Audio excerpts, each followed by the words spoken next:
ask the question, are we Canadian enough? Are we Canadian enough? Service and serving was part of our identity, part of our DNA.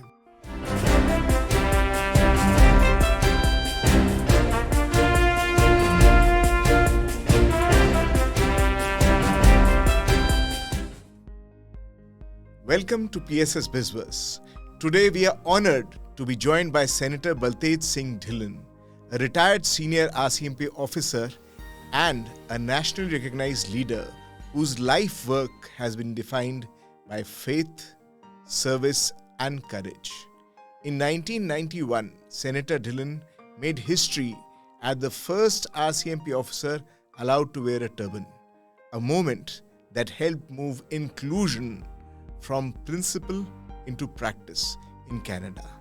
Over a 30-year career with the RCMP, he went on to serve in senior intelligence, emergency management, and major crime roles, contributing to some of the country's most complex investigations and helping strengthen Canada's modern security and emergency response systems.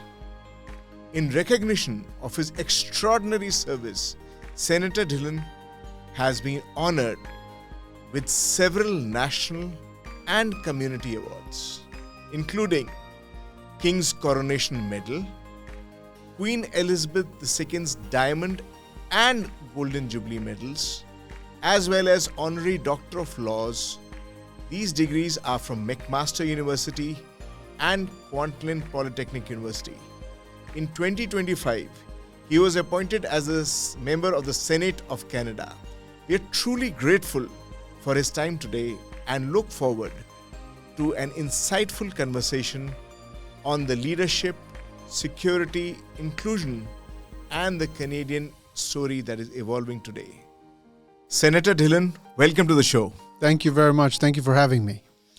I must say I'm a fan. I've seen you speak at so many functions and my God, it is truly inspirational.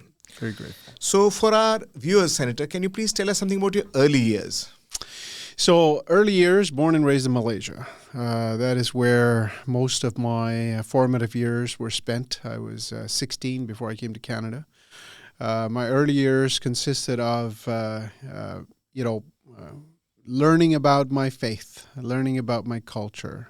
We had an incredible community in Malaysia that I grew up with, where we had engagement in the Gurdwara, local Gurdwara, where I learned about my faith, my culture, my traditions, which is where much of my foundation comes more, my values, my principles. So that was an important part of my life that shaped the rest of my life. So when I came to Canada at the age of 16, Canada was very different than the Canada we see today. There was immigration already, but there was still the community was still building, it was still growing, and there was more folks coming into Canada to make it their home. But there was also a time where, there was challenges where, in the early years, I certainly faced a lot of hatred, racism. I remember my first day at Frankfurt Secondary when I came to this country. Without checking with me, without testing my abilities, I was told that I needed English as a second language. And I can tell you my English hasn't improved. It's the same.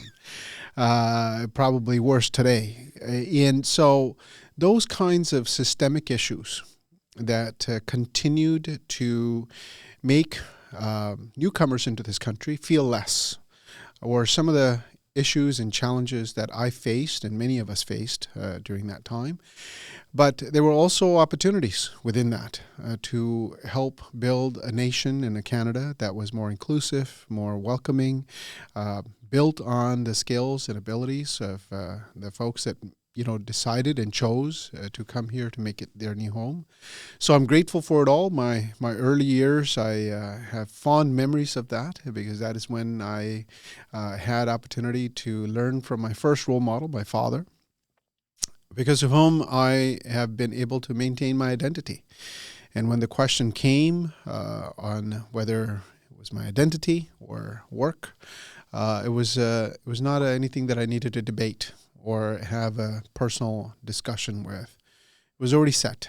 And that relates back to my early years. Thank you, Senator Dhillon. Now, Senator Dhillon, you chose a life of public service. People choose business, they earn oodles of money. And so what was the defining moment when you decided Canada is not where I just live, Canada is where I serve? Right. And I don't know if there was a defining moment. I think this goes back to my early years where service and serving was part of our identity, part of our DNA, part of our personality. So I grew up in a community where we contributed on a weekly, daily basis. And it's also part of our faith of serving selflessly, considering the plight of the other, and having concern about your neighbor. So there wasn't ever a time where I said, today I'm going to wake up and I'm going to serve Canada. Not at all. Rather, that was already part of my DNA, part of who I was, part of the legacy that my father left me with. And so we served in Malaysia. We did that. We served people who were in need. My father did that as an example on his own. We did not have a lot of money. We weren't rich. We were actually very poor.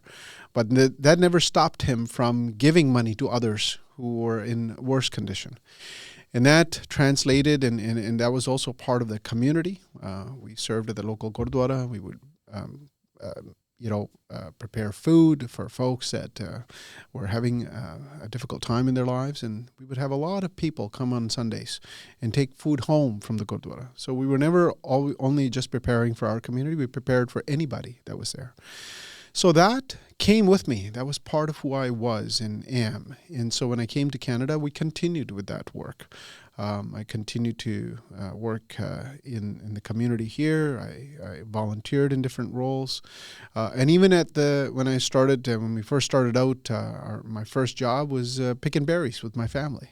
Put whatever word you want in front of berries, we picked it. And so it was hard work. But even there was a calling to me that there were elders that were picking berries, and it was hard for them to pick up the buckets. So I got permission from my mother to help them. I said, they're struggling. Can I go help them? And she said, yes, go. So I would lift their buckets to take it to the front of the row so that they didn't have to struggle with it. Now, it wasn't part of my thinking, but it was a disadvantage to our family because if I'm picking their buckets, I'm not picking berries. If I'm lifting their buckets to take to the front of the row, that means that we're earning less. But that didn't matter at the end of the day. That was who we were, and that's who we are, and that was what was instilled in us. And we continue that today with our children.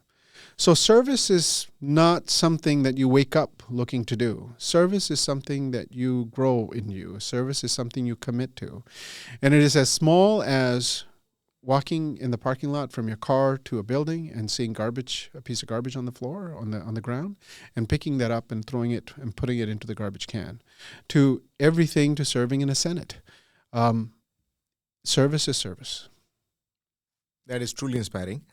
So, in 1991, you made history by being the first turbaned RCMP officer.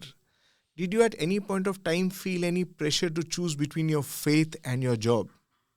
The pressure was back to service. The pressure was not making and again I would say this to your audience that I never set out to make history.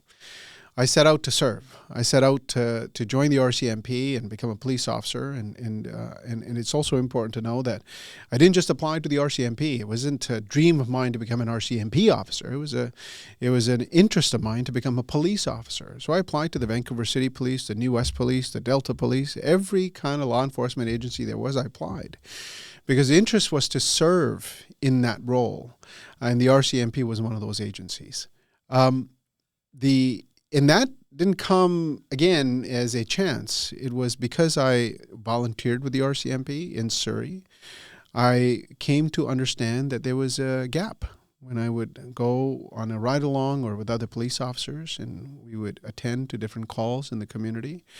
The South Asian community, the Sikh community was growing. The Punjabi community was growing. And when we would get to those calls, there was a deficiency. There weren't very many Sikh police officers, Punjabi-speaking police officers. And that created a challenge in the service delivery and in delivering on the promise of public safety. So when we would arrive at those scenes, oftentimes that family would come to me thinking that I was a police officer. And they didn't have to explain to everybody what to me, who a Nanaji was, who a Tayaji was, who a Chachaji was. They would just have the conversation. And understanding dynamics and culture, we got to the issue quickly, while it would have been taken so much longer with someone else that wasn't familiar. So that's where I made a conscious decision after some time that there's a gap here. And this is an opportunity for me to be able to serve in this space. And that is why I chose law enforcement when my initial interest was to become a lawyer. So, Senator Dhillon, today everybody talks about diversity and inclusion. Most of it is lip service. So, what actually is diversity and inclusion when it is put in practice? Absolutely. And I think I may not have answered your the question before. There was never a struggle between my choosing between my identity and choosing to serve. It was my interest to serve, but only if I could maintain my identity. And I say this because I would encourage everyone to first understand who they are. If you have to keep changing yourself and redefining yourself at every turn, every corner, who are you really at the end of the day? So I was clear about who I was and what legacy that had been passed on to me by my father. So when the question came, are you prepared to compromise, give up, surrender your legacy, your identity, your commitment, your relationship with your father, your community, your faith, all of that? The price was too high. The cost was too high. And I often say that when I look in the mirror, I don't see myself, I see my father. And so how do I give that up? And it was easy for me to give up a job, but I could not give up my ancestors, my father, my legacy, my traditions, all of those things. It wasn't up for debate. I was happy to go back to picking berries if that was what was going to happen. When it comes to diversity and inclusion, thank you for the question. I think it is an important question that continues to be a part of who we are and what we want to accomplish in this country. We've come a long way. We've made some incredible gains. Me sitting here as a senator in the Canadian Senate speaks to that. Many of our members of racialized communities are included in the highest of positions and posts within this country where important decisions are being made. Is the work done? No. Have we accomplished everything that we want to do? No. Are there still systemic issues? Yes. We can legislate diversity. And we have to some extent, where we've said, we need to have this many numbers to make up for what we've lacked over the years. It is not to disadvantage anybody, but rather to ensure that there is a level playing field, because for many years it was not. You can't have people running a race, and some folks have brand new shoes to run that track. And other people have weights around their ankles, and some people have parachutes tied to their back, and say, good luck, let's see who wins. Well, of course, the person who's got the brand new shoes is going to win. And the person with weights, parachutes, other things that systemically are preventing them from performing the same way are going to be denied those opportunities. So that's where I think we've legislated diversity. We've brought everybody onto the track. But when it comes to including them, and ensuring that there is fairness, that there's justice, that everybody's on a fair playing field, not to be rewarded because they're different or because they come from a particular community, but because of their talent. And this is what I say often: don't ignore the group. Don't ignore the group, but recognize the individual as well for their talents and for their skills. I have said many times in my career that I never ever wanted to be seen as or considered only as the first turban police officer, but rather as a good police officer who contributed to public safety. And I know throughout my career, It was very important to me that I was selected because of my skills, my abilities, my experiences, and not because of the way I looked or the color of my skin. But for me to be even considered for those roles, I had to be on the field. If I'm not even allowed to be on the field, how do I actually show how good I am in the game to be selected for MVP, for captain, for other roles? So this is where I think, as much as we have accomplished a lot by including in having people and creating diverse workforces, but when it comes to actually including them and ensuring that there's fair playing fields, there's still work to be done. Thank you, Senator Dhillon, but I am not satisfied. I will build on this question. So Canada's constitution affirms that we are a multicultural society. So yet there are hate crimes. There is racial divide. There are tensions. So if you were to suggest 3 things that we can start to improve harmony in the society, what would those be? Of course. So look, we all have biases, and I appreciate you not being satisfied with my answer, and I'm not either. We have work to do, and that is why this is still an ongoing thing. If I was to be, and I have spoken on this in the past as well, accountability would be the first thing that I would say. Every manager, every senior leader, every person in authority, every leader must be held accountable to their part and their interest in ensuring that there's a level playing field and that everybody's included in an opportunity to be able to demonstrate their skills, their abilities, and experiences. Oftentimes what happens is there are very formal processes where you are able to, present a CV, a resume, and show your talents. But then to get there, there are oftentimes in corporations, organizations, institutions, informal processes where the leader, and still there are leaders that represent the majority community and are not and have biases. We all do.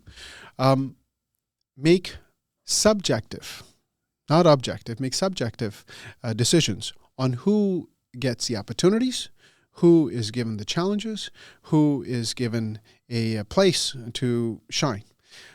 Well, those informal processes ultimately are what we use to build our CVs in a formal process. And so if you don't get the opportunity, you don't get the challenges, you don't get the a time to demonstrate your skills, how do you write that into your resume?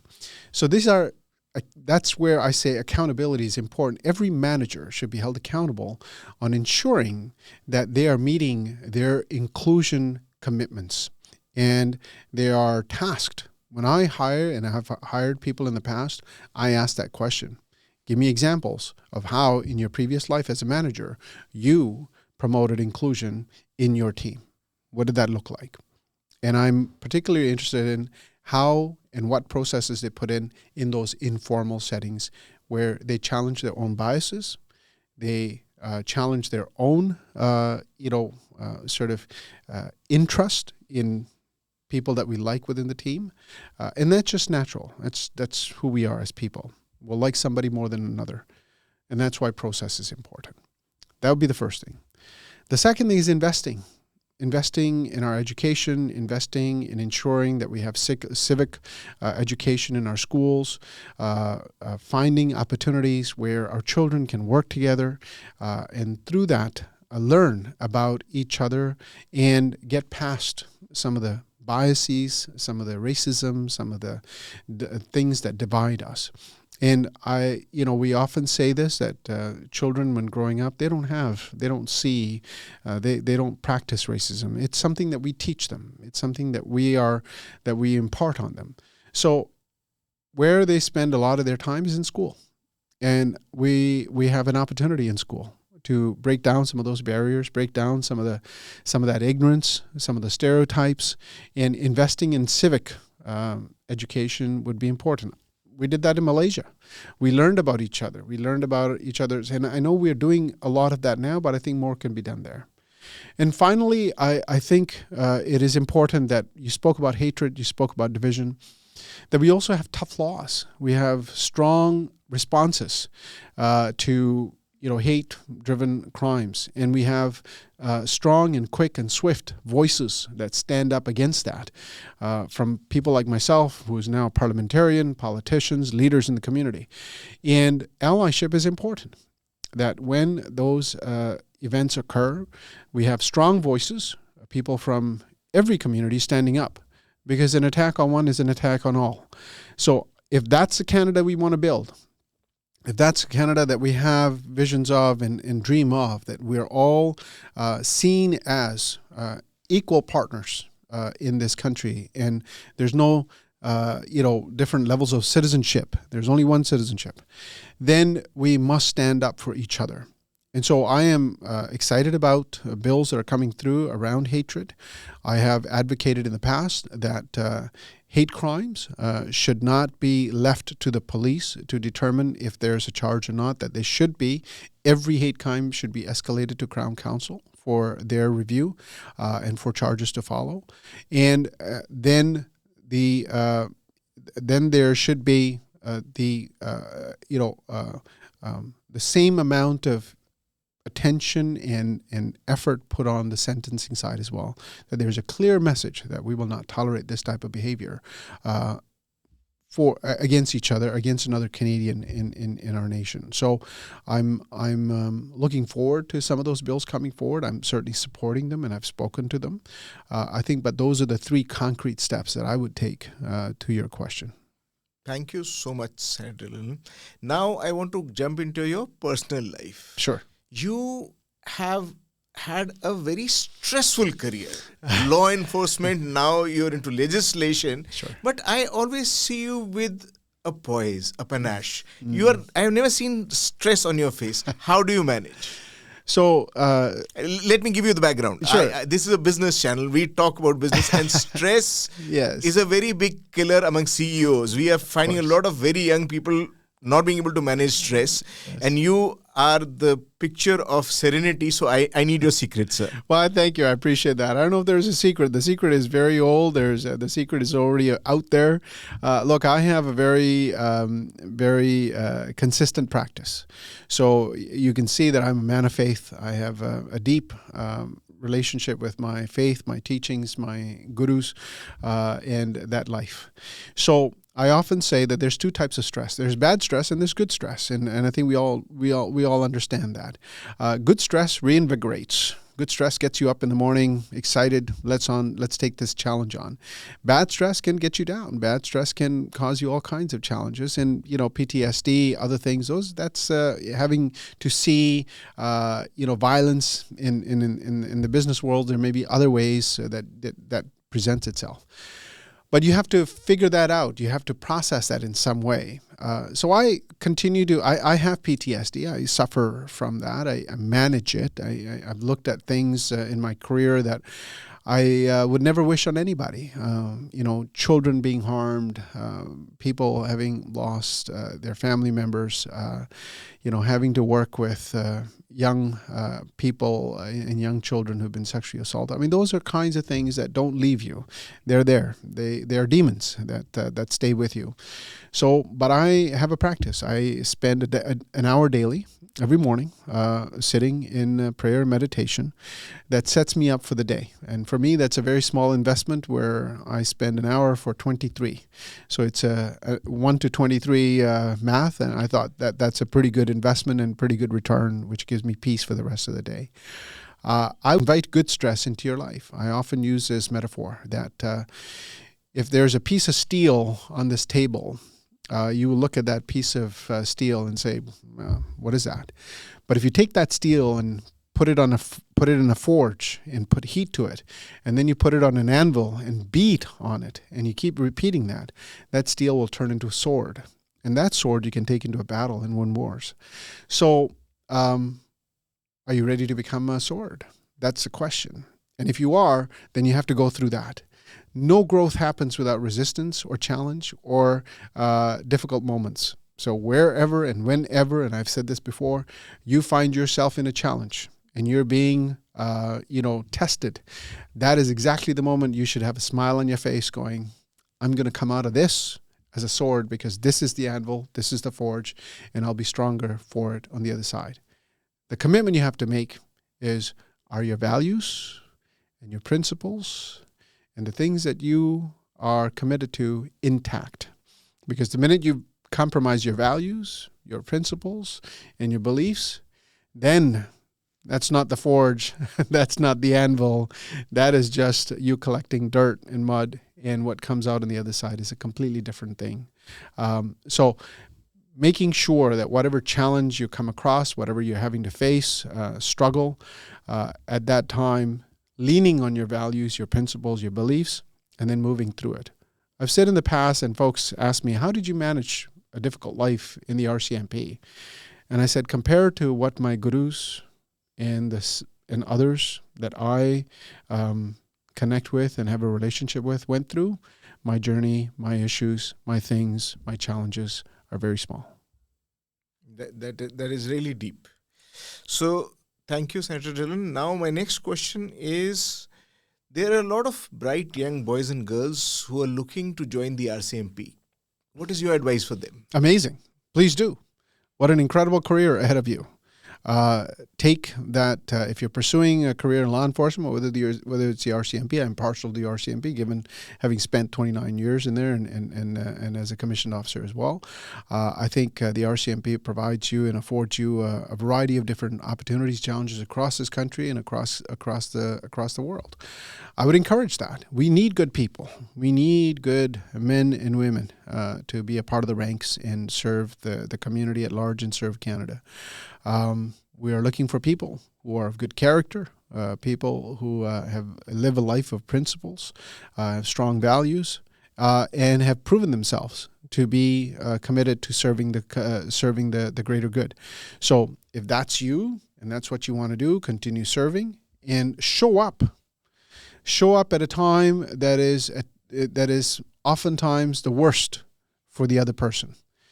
And the greatest that is the greatest reward, being able to be present at a time when someone needs your help and to be able to support them through that difficult time.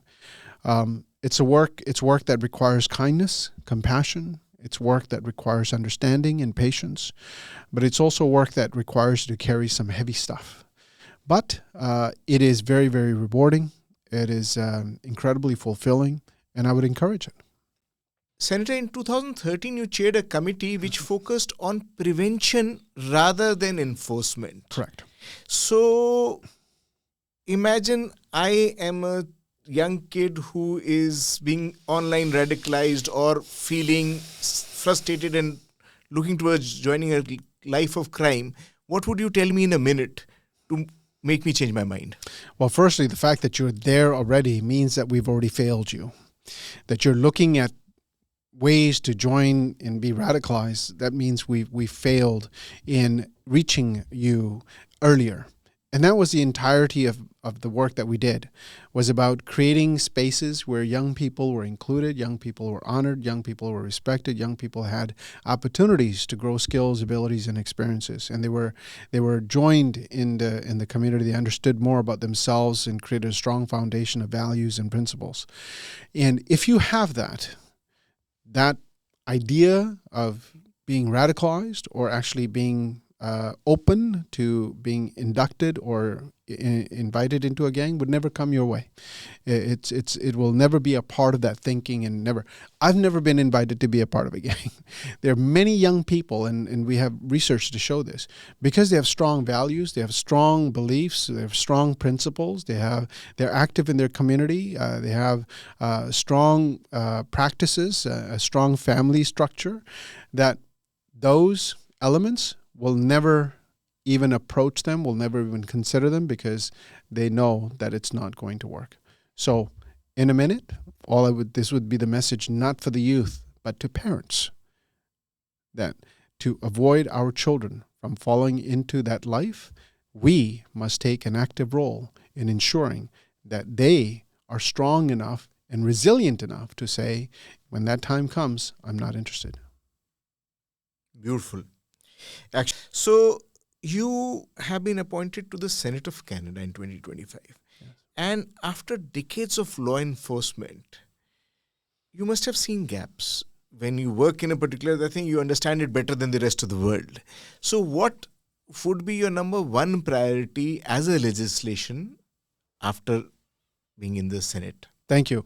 I do have a better viewpoint. I don't know if it's better than everybody else. I have a viewpoint, and I think I have a better understanding of it than most because of my time in the RCMP and in law enforcement.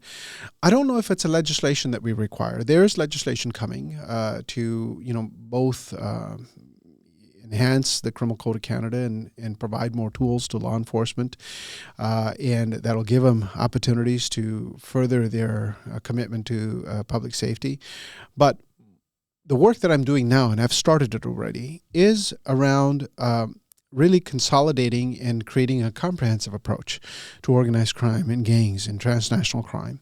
I think we can do more, and we're starting to hear we've got, it's a huge issue in our community. I would certainly call it a crisis. I know there's been discussions about that today and yesterday that, we have extortion files and people getting, businesses and homes being shot up. Our community doesn't feel safe. There's concern about whether, law enforcement is able to deliver on their promise. We've been talking about organized crime for many, many years. We have significant information on organized crime in this country. It's about operationalizing that, putting that, into active efforts and actions. And so you will have seen also recently that the CBSA is now involved. The CBSA is investigating individuals to determine if they have any kind of relationship or link or are engaged in any type of behaviors that are not part of what we would expect individuals who have been given an opportunity to either further their education or work in the country.